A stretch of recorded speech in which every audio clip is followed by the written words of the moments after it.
నిర్ణయాలు తీసుకునే క్షణాన మనం సాధారణంగా ఇంకొకరి సలహా, సూచన, బుద్ధి లేదా సానుభూతి మీద ఆధారపడుతూ ఉంటాం. అలాగే మన భవిష్యత్ జీవితం మనం ఈరోజు తీసుకునే నిర్ణయంపై ఆధారపడి ఉంటుంది. అయితే ఇక మన భవిష్యత్తు ఎవరో అన్యుల సానుభూతి, ఎవరో అన్యుల సలహాల పర్యవసానమేనా? అలాగే మానవ జీవితం ఎవరో అన్యుల బుద్ధి యొక్క పరిణామమేనా? ఈ విషయం మనం ఎప్పుడైనా ఆలోచించామా? ఇది మనందరికీ తెలిసిందే కదా. ఒకే పరిస్థితిలో వేరువేరు వ్యక్తులు వేర్వేరుగా ఆలోచిస్తుంటారు. దేవాలయంలో నిలబడ్డ భక్తుడు దానం చెయ్యాలనుకుంటాడు.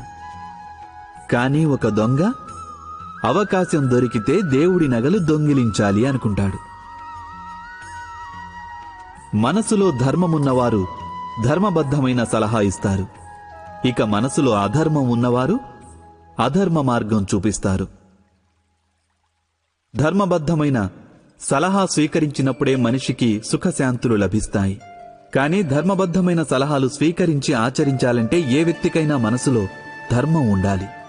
అనగా ఇతరుల నుంచి సూచనలు కాని సలహాలు కాని స్వీకరించే ముందు మీ హృదయాలలో ధర్మాన్ని ప్రతిష్ఠించుకోవాలి. ఇది యథార్థం కాదా?